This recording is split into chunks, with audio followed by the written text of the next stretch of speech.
안녕하세요. 오늘 여러분과 약속을 지키기 위해서 이렇게 문을 열었습니다. 짠! 그림 메르헨. 니콜라우스 하이델바흐가 그림을 그렸대요. 김서정 선생님이 옮겨주셨고 출판사는 문학과 지성사거든요.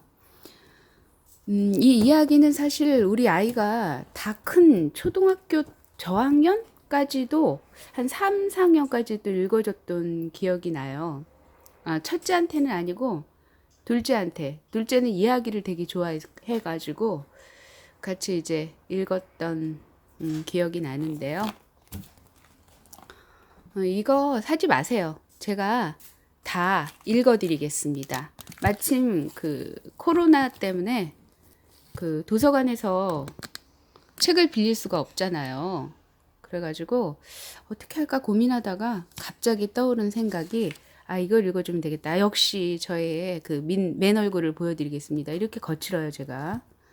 네, 책을 아주 거칠게 보관을 합니다. 여기 보면 속사정이 더 아주 대단해요. 네, 그림 멋지죠?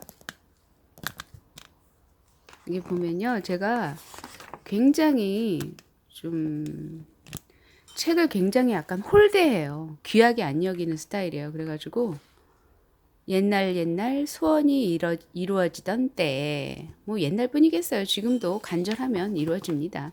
자, 보십시오, 여러분. 대단하죠? 네, 마치 무슨 그 입시 시험을 위한 책 같은 그런 느낌이지 않습니까, 여러분? 네, 전 이렇게 뭐든지 열과 성을 다해서 이렇게 집중을 하는 사람이에요. 그리고 이제 이게 마침 체크를 하는 거죠. 이제 아이한테 요거 읽어줬구나, 요거 읽어줬구나 하면서 이런 식으로 제가 이렇게 네. 자, 그러면은 딱 눈에 띄는 게 춤추다 해진 구두 요거 네. 형광펜으로 이렇게 딱 체크가 되어 있네요. 요거 먼저 읽어드릴게요. 제 마음입니다. 읽어드리는 거 순서는 춤추다 해진 구두 359페이지.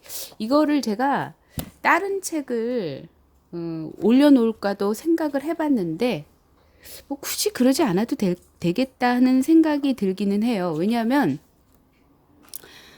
그림책이 아니니까 이제 소리를 들으셔도 무방하니까 그죠? 소리만 들으셔도 무방하기 때문에 제가 그냥 이렇게 책을 펼친 상태에서 아이고 죄송합니다. 촬영에 임하겠습니다. 네. 춤추다 해진 구두. 번호는 71번이에요. 무슨 번호인지는 잘 모르겠네. 이게 너무 오래된 일이라. 자, 그러면 이야기 속으로 들어가 보겠습니다. 여러분, 귀 기회를 주세요. 길지 않습니다. 부담 안 가지셔도 돼요. 그래서 그냥 천천히 잠이 안 오시는 분들은 뭐 잠을 청하기 위해서 들으시는 것도 나쁘지 않고요. 또 아기들이 있는 부모님들께서는 그냥 옆집 아줌마가 귀엽고 사랑스러운 아이들에게 그림책을 읽어준 이야기를 들려준다라고 생각하시고 편하게 들으시면 될 것 같아요. 춤추다 해진 구두. 옛날 어떤 왕에게 12공주가 있었대.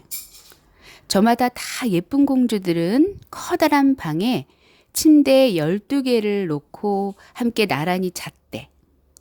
공주들이 침대에 누우면 방문은 밖에서 잠기고 빗장까지 질러졌지만 아침에 보면 너무나 춤을 많이 춘 나머지 신발들이 나달나달해져 있었대. 공주들은 어떻게 나가서 밤새 어디에 있다 온 것인지 아는 사람은 아무도 없었대. 마침내 왕은 공주들이 밤에 어디서 춤을 추는지 알아내는 사람에게는 공주들 중 하나를 아내로 주고 자기가 죽은 뒤에는 나라를 물려주겠다고 널리 알리게 된 거야. 하지만 해보겠다고 나섰다가 사흘 밤낮이 지나도록 알아내지 못한다면 목숨을 내놓아야 한다고도 했던 거야. 곧 왕자 하나가 찾아왔어. 공주들이 자는 방 앞에 왕자의 침대가 놓였지. 왕자는 거기서 지키면서 공주들이 어디로 가서 춤을 추는지 알아내야 했던 거야.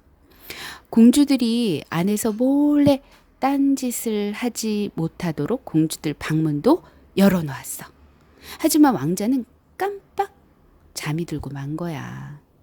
다음날 아침 일찍 일어나 보니까 글쎄 12공주들은 또 춤을 추다 와서 구두바닥에 구멍을 뚫어놨지 뭐야.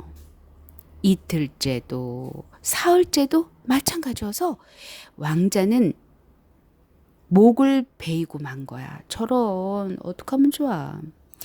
그 뒤로 수많은 사람들이 와서 지켰지만 모두들 목숨을 잃었대.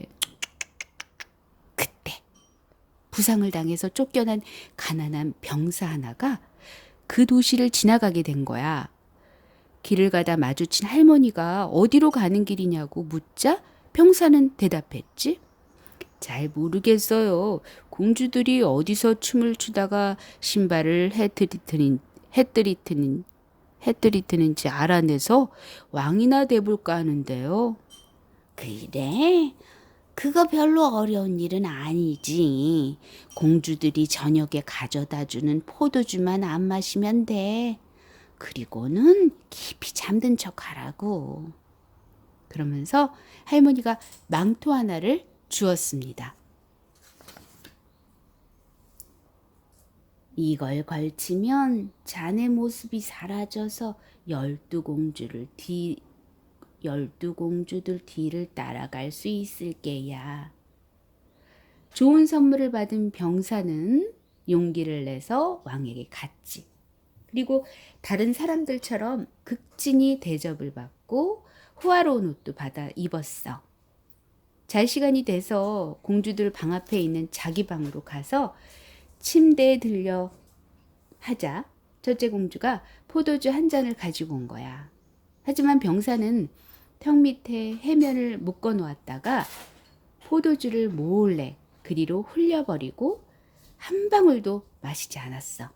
그런 뒤 침대에 누워 깊이 잠든 것처럼 코를 드르르 골았던 거야.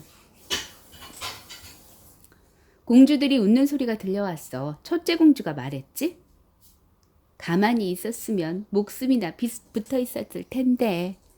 공주들은 모두 일어나 옷장과 갯짝을 열어서 가장 화려한 옷을 골라 입고 무도에 갈 기쁨에 들떠 거울 앞에서 단장을 했어.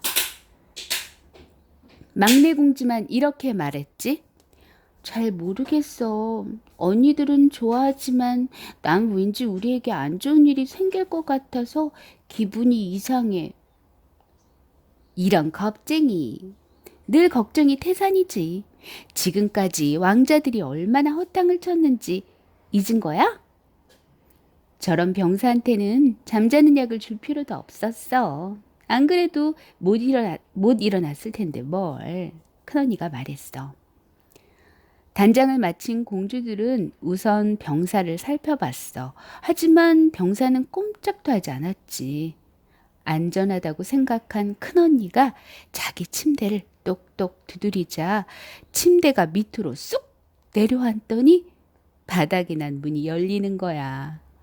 큰언니가 먼저 밑으로 내려간 뒤 공주들이 차례로 따라갔어. 병사는 급히 일어나서 마법망토를 두르고 막내 공주 옆에 바짝 붙어서 함께 내려갔어. 계단 중간쯤에서 병사가 공주의 옷자락을 조금 밟았지. 공주가 깜짝 놀라 소리를 질렀어. 뭔가 잘못됐어. 누가 내 옷자락을 잡아당긴단 말이야. 바보 같은 상상하지 마. 못에 옷이 걸려서 그런 거야. 큰언니가 야단을 쳤습니다. 계단 밑으로 내려가니 눈부시게 화려한 나무들이 늘어선 길이 나타났죠. 모두 은으로 된 나뭇잎들이 반짝거리며 빛났어요. 좋은 증거가 될 거라고 생각한 병사는 나뭇가지 하나를 꺾었죠.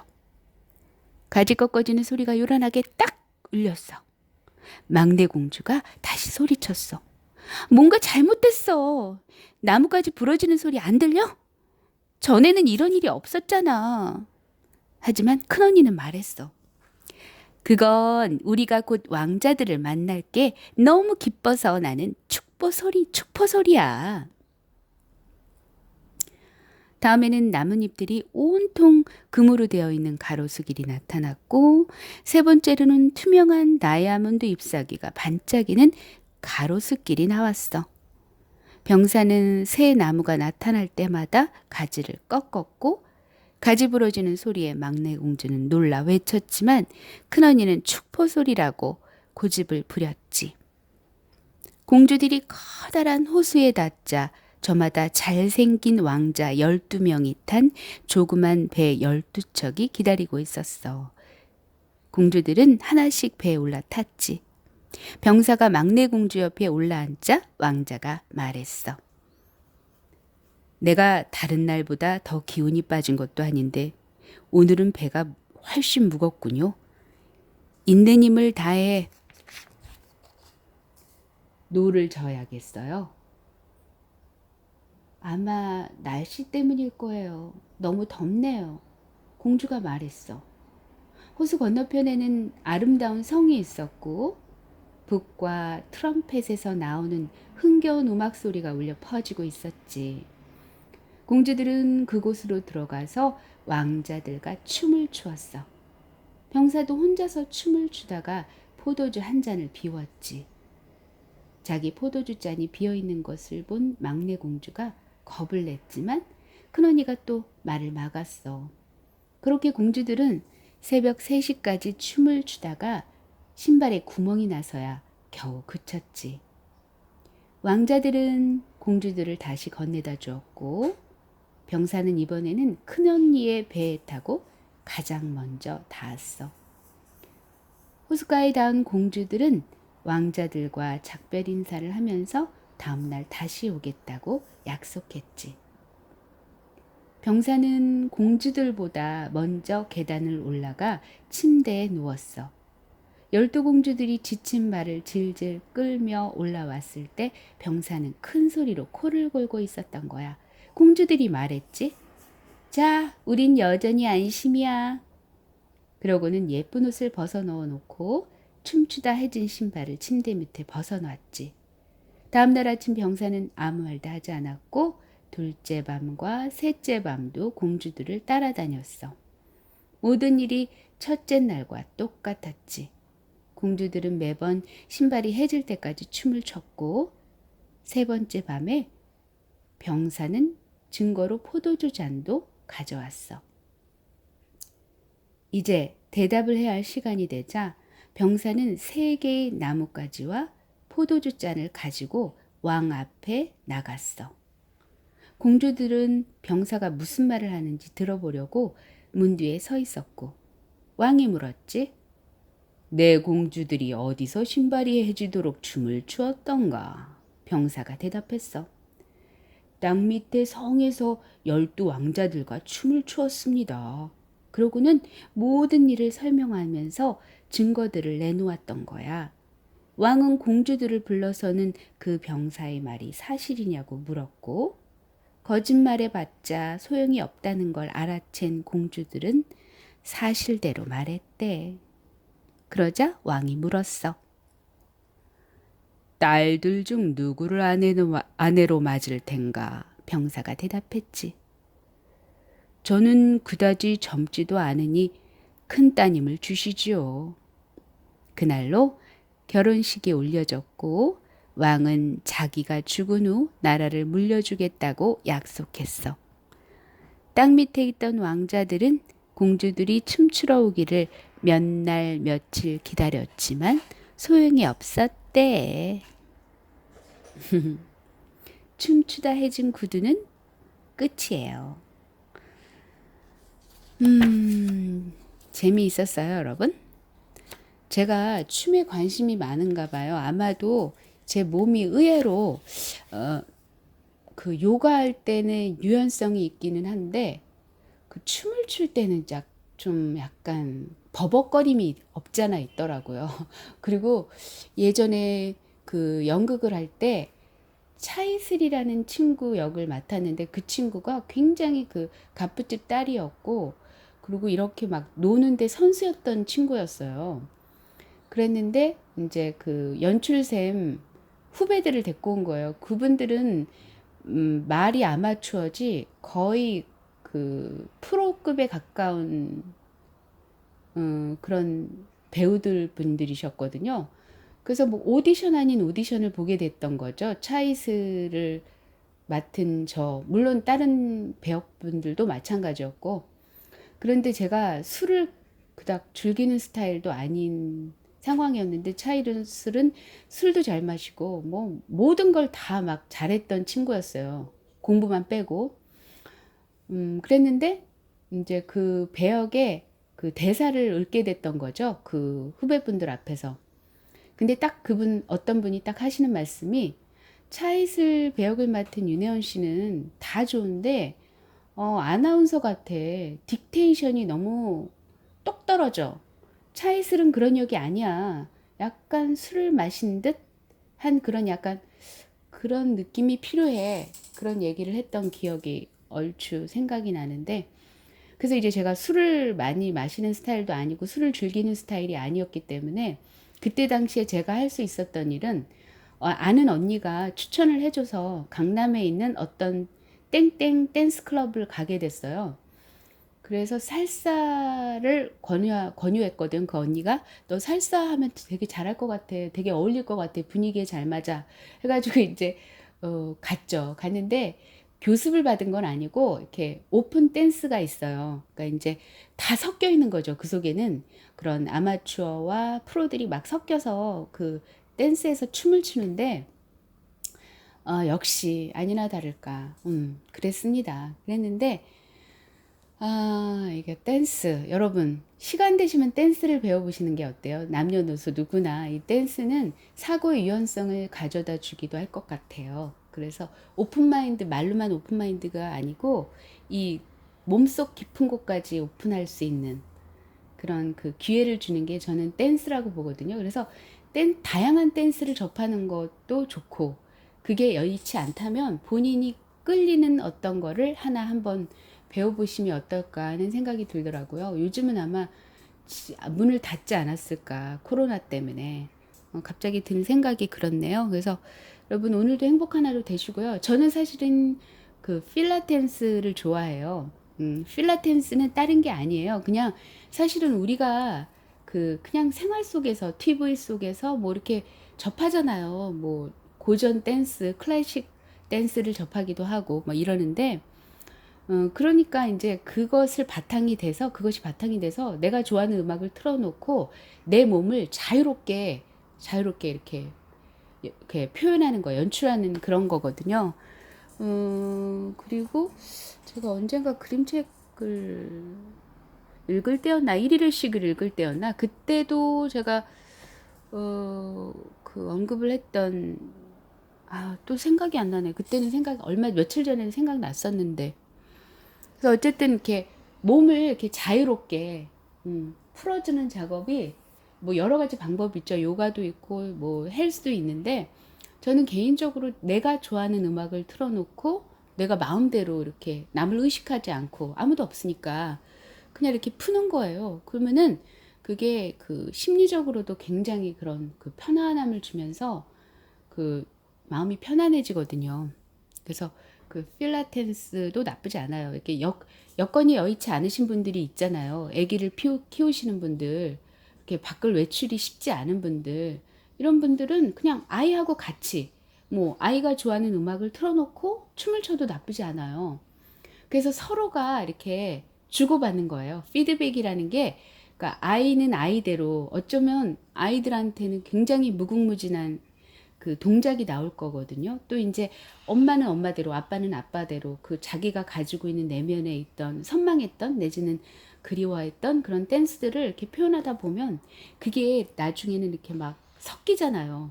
그럼 굉장한 그 댄스 파티가 될 수 있을 것 같기도 하거든요. 아직 그런 경험은 해보진 않았지만, 그래서 어쨌든 그 삶을 좀 즐겁게 하루를 즐겁게 맞이했으면 좋겠어요. 여러분, 오늘도 행복한 하루 되시고요. 이야기 들어주셔서 감사합니다. 오늘도 행복하세요.